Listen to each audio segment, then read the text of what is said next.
Welcome. You're listening to Latin Waves with your hosts, Sylvia and Stuart Richardson. Latin Waves is more than just hot rhythms. This is a show about community, about creating a culture that is inclusive and based on fairness. Because everyone deserves dignity, respect, and has something to contribute.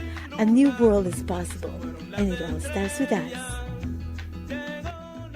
On the line, I have Bruce Gagnon. He coordinates a global network against weapons and nuclear power in space. Bruce is a longtime union organizer and lifelong peace advocate, and he writes for a blog called Organizing Notes. Hey, Bruce, welcome back to the show. Thanks, Stuart. Good to be with you. Now, we just went through a U.S. election cycle. The Democrats were soundly defeated. They lost every swing state.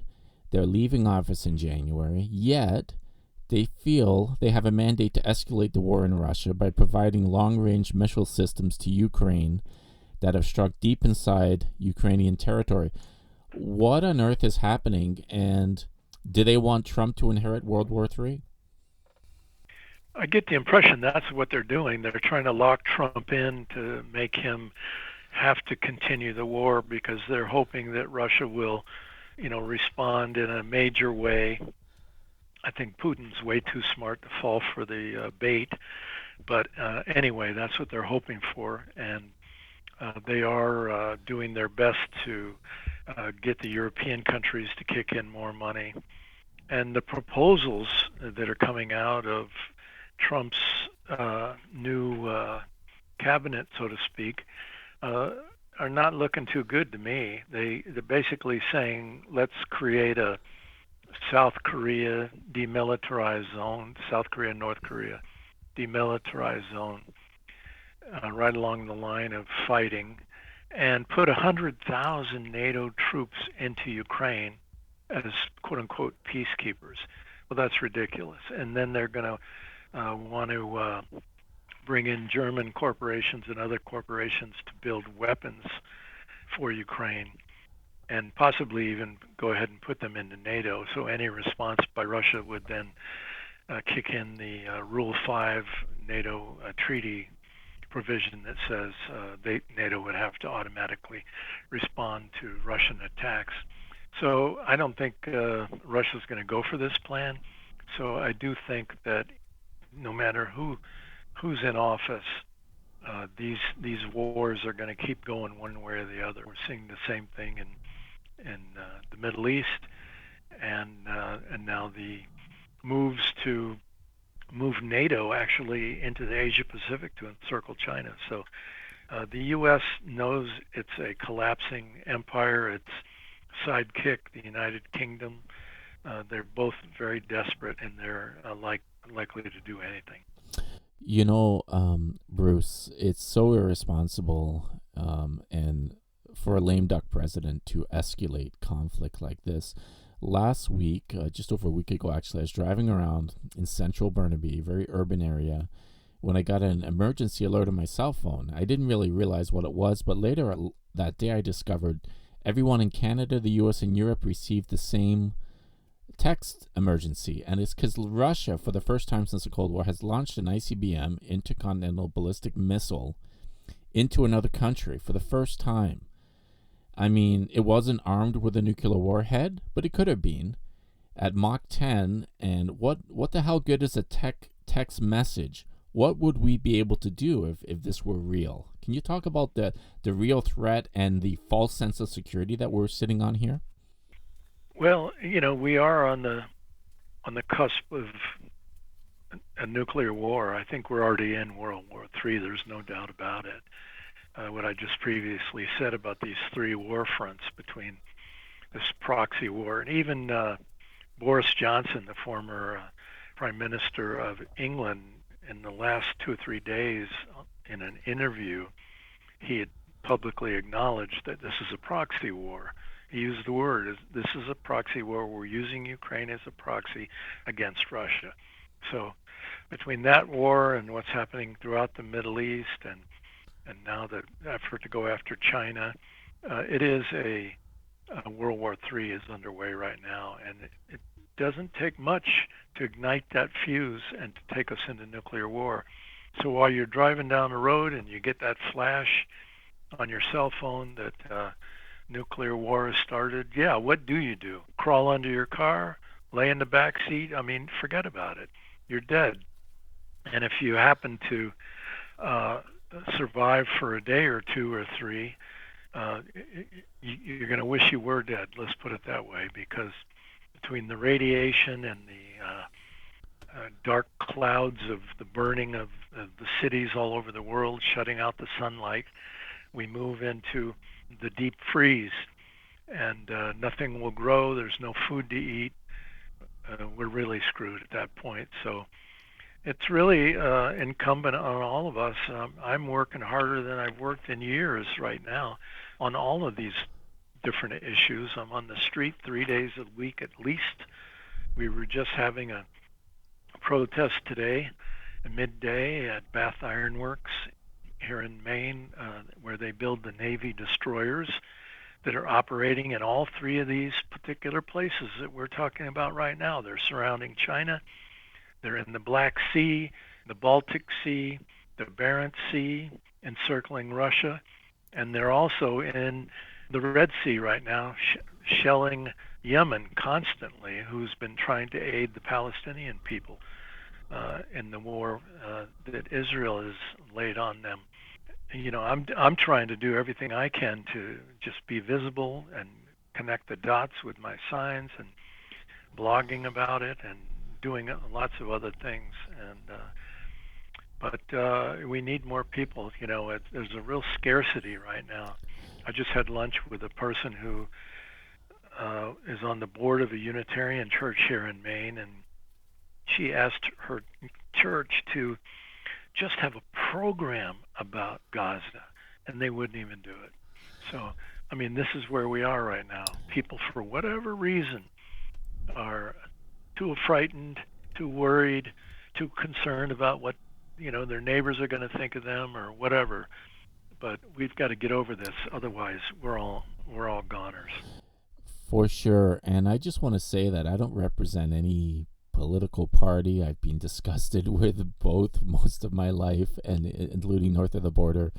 But I'm not praising Trump at all. I just want to make that clear. Like, he's just appointed Marco Rubio as Secretary of State. I guess we're going to see more nonsense in places like Venezuela, Cuba, in Latin America, as Marco was such a hawk.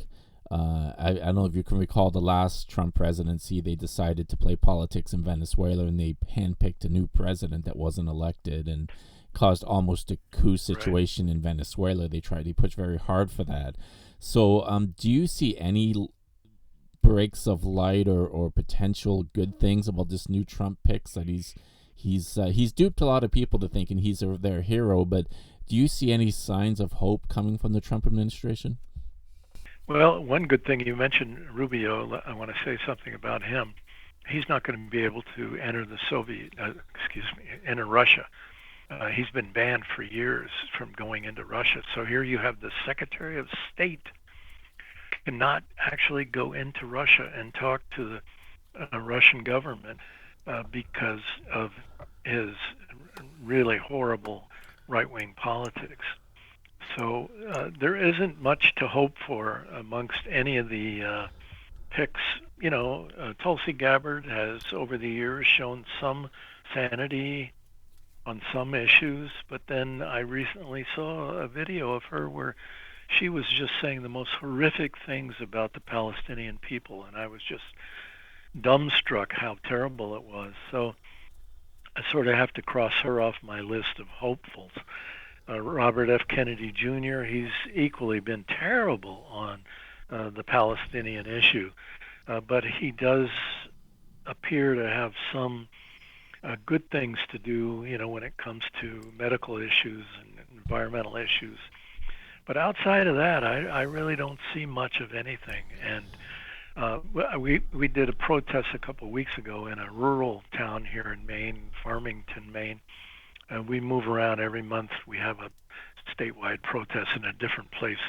Usually we try to go to places that don't have a lot of protests. And these three guys in camo, one of them, a big, huge guy, walked by and said, "You should have voted for Trump." And they saw us standing there holding signs. And when they came back, I said to them, I didn't vote for Trump. And so we started talking, and we had a really good conversation. And in the end, I asked him this question: what are you going to do if Trump doesn't deliver on his stopping the wars message? And the guy said, without any hesitation, we're screwed. And so I think even people that supported Trump weren't necessarily enamored with him, but they just saw that they wanted to shake something up, and it was really for them the only way to do that. And so this is where we are in America today. It's pretty sad.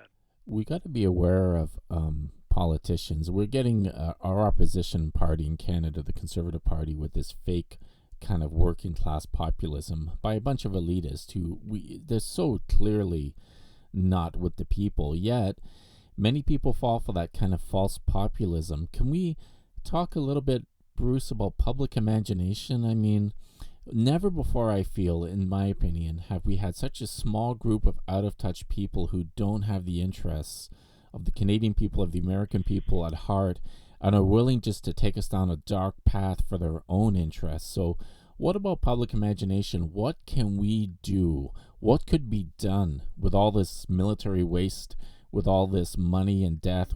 If we could do away with that, what could we do? Thinking about America, thinking about like a real vision. What could be done if we were to be able to roll back some of these wars?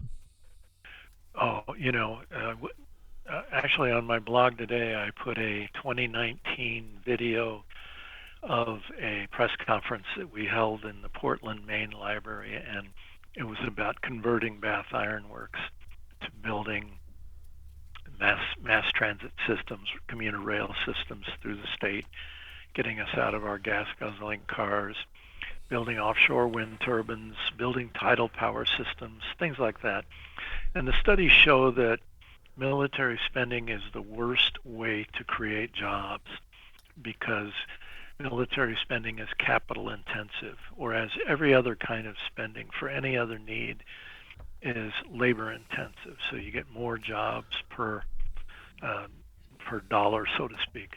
And this is what I think is needed more than anything, because we're going to see an economic collapse all across the West.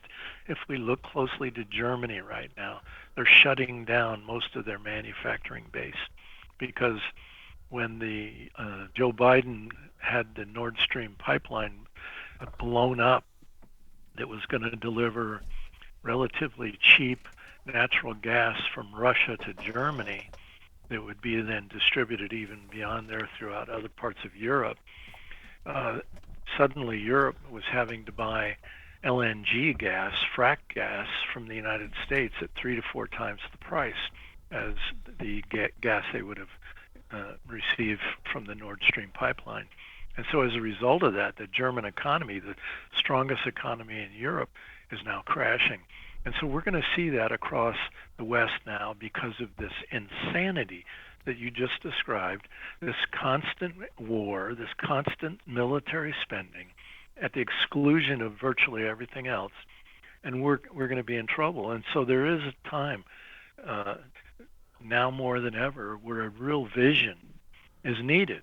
And the vision is converting the military-industrial complex. Now, I know in Canada, Trudeau is pushing hard for major expansion of F-35 spending and lots of other war-fighting technologies as well, including space stuff too. And where's that money going to come from? Who's going to pay for that? What's going to be cut or neglected because they're going to increase the military budget in Canada over the years to come? And so this is the time to talk about converting this military-industrial complex and doing it with real strong determination and going out and organizing people and teaching the public how military spending is a dead end. It's the worst way to create jobs. And I promise you, people are looking for answers. They're getting worried. They're getting scared. And if there's no intervening vision, positive vision for the future, then what are they left with? They're just going to fall for people like Trump, fall for candidates from the right wing that pretend to be populists. And, so now's our time to speak up.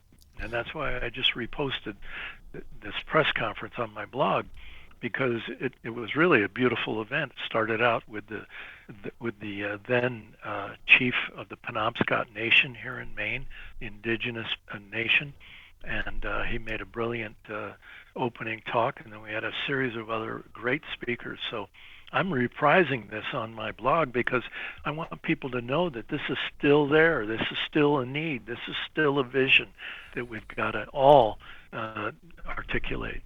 You know, Bruce, you said so many things here, and I want to just reiterate that I think people are scared. There's high inflation, high taxes, and they're just trying to get by, and they don't know what to do.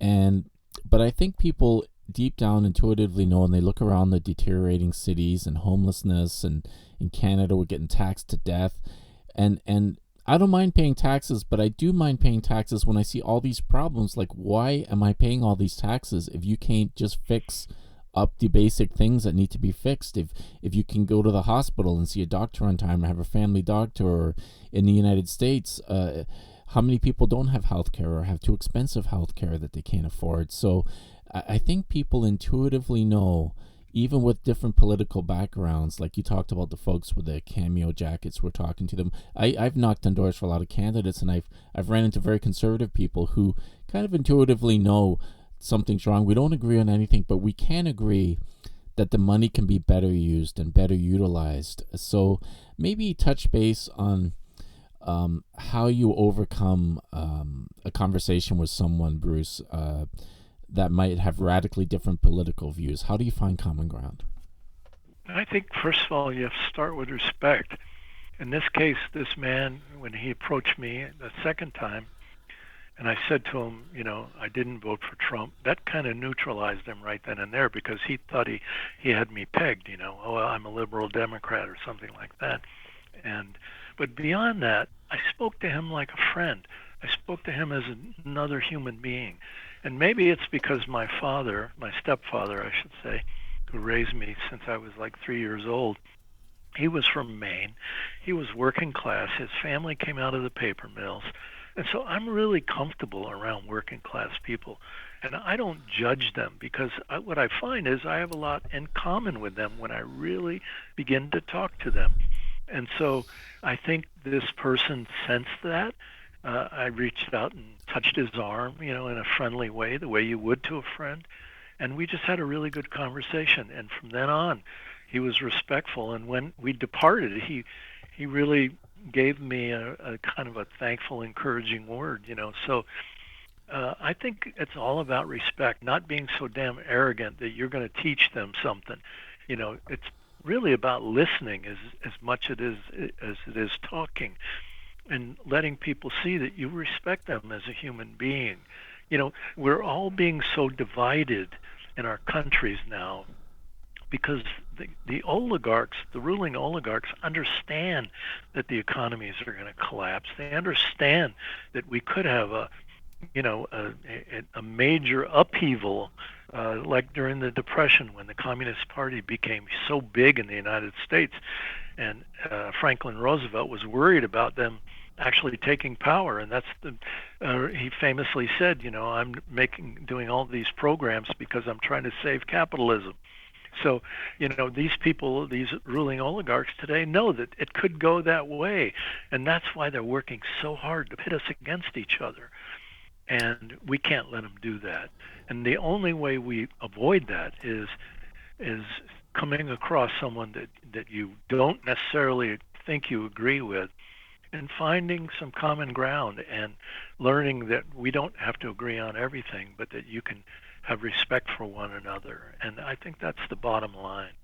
And you know what, Bruce, you're absolutely right. And when I what I think about some tactics of calling the other people who voted the other way just morons or uneducated or Nazis, it's just ridiculous and insulting to say the least. And when I go onto social media, I see this isn't the real world. These are people manipulating the algorithms, because a lot of these people aren't even real.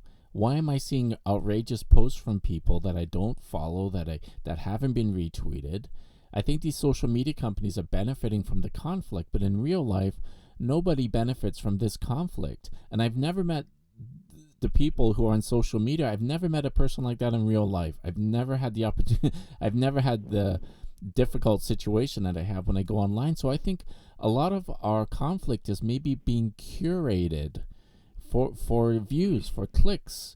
So what are your thoughts Yeah, about well, go it's a really important point, and I can promise you, because I'm constantly doing research on space and technology issues. People send me lots and lots of things every day, and I've seen multiple pictures of U.S. military like warehouses where they have rows and rows and rows and rows of people and military people in uniform sitting at computers. And I know for a fact that one of the jobs in some of these places is they're assigned newspapers and organizations in a particular region or particular state, and they've got the whole country and probably the whole world lined up, and their job is to do nothing but send phony, fake news, create arguments, trash people, all that kind of thing. And so I think some of it is, in fact, as you say, curated. I don't have any doubt.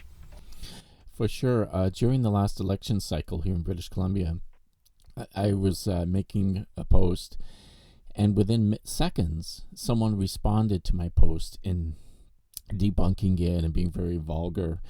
So I was curious. I clicked on the account, and then I clicked on their posts, and it looks like they're making about 60 posts a minute. And I'm like, oh, Mm, this is a farm of people that are just hired yeah. to attack and create conflict. Now, Bruce, I think I know how you're going to respond, but I want to hear you say it. Who benefits when we're all fighting and divided? I just our newspaper that we publish a couple times a year called Space Alert. It's at the print shop right now, and I have a section called the funnies. I always need a little bit of a laugh to keep me somewhat sane, and so I always have 4 cartoons in the newspaper, and one of them this time has what I call Mr. Big, a guy, a big fat guy in a suit with a top hat on and smoking a cigar, and he's looking at an aquarium, and inside the aquarium is a man wearing a MAGA hat and a woman with purple hair, and they're arguing and almost, at fisticuffs with each other, and he's, overseeing this operation with delight on his face. And so this is who benefits, what I call Mr. Big. These are the people, the oligarchs. I've learned to use that word now, and I think we have regional oligarchs that are, representing various cities like New York, Washington, Boston, Los Angeles, Chicago, Dallas, things like that. And they have competing interests, but in the end, they do agree on a couple things. Number one is we have to keep the American people divided. Number two, we have to stay at war so that we can steal resources from the global south, because this is how we're able to feed one another, meaning us oligarchs, how we all get our piece of the pie. As the Americans, it's like in Syria. The U.S. has bases in Syria that are stealing Syrian oil. All right, and who benefits from that? It's the regional oligarchs, and they're bought off to control the American people in the various parts of the country. When the U.S. begins to lose that control of places like Syria, where they can steal their oil, and the oligarchs are not getting such a big piece of the pie anymore, that's when you're going to see them start to fight with each other, because they're going to want to be in control so they can make decisions about how the pie is shared. But as long as they're controlling much of the global south and extracting resources and labor cheaply, they're fairly content. And that's what we've got in America now, and I'm sure in Canada too. Yeah, the dumbing down of social media in the population. Never have we had access to more information, but yet people are so confidently wrong. I was just listening to a Rogan podcast, and he has some tech billionaire on there ranting that the Consumer Protection Agency, who protects us from bank gouging, is a bad idea and we should be rid of it. And oh my God, there's so much stupidity. I remember a cartoon, Bruce, I seen during the Iraq War, and there was a guy holding up a sign that says 710, I have 710 reasons to attack Iraq. And then his buddy says, oh, you got the sign upside down. It says oil. Right. So it's funny how the U.S. cares about democracy in so many places that have valuable resources, like Venezuela. Yeah, right. Like, exactly. Iraq. So thank you for all the work you're doing. And I know you're tirelessly, for decades now, trying to make the world a little better than we found it. So how can people have access to your writings and your research? Because I think it's very important. The first part of fixing a problem is to determine exactly what the problem is. Well, they could come to my blog called Organizing Notes, Notes. It's kind of like my daily, this is what I'm doing, this is what I'm learning, and I share it with people. The address is space for peace.blogspot.com. Space, the number 4, and then the word peace.blogspot.com. And from there, you can really keep an eye on what I'm up to and what I'm thinking. What do you say to someone who's listening to this and thinks kind of this is pie in the sky stuff and things are going to just unfold the way they are and they're feeling kind of hopeless? Well, history only changes when people make a demand. Frederick Douglass said that power concedes nothing without a demand. It never did, and it never will. There would have been no end to chattel slavery in America had not there been a abolition movement. And at the time when it began, they could not see any light at the end of the tunnel. And that's the way history always changes, by very determined, stubborn people committed to doing their best, contributing in their lifetime. They might not see the end of the problem come true in their life, but they know that it must be done.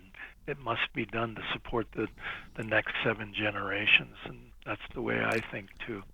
Thank you so much for thinking that way, Bruce, and inspiring others to do the same. And we'll talk to you soon, okay? Thank you. Thank you, Stuart. Good luck to you.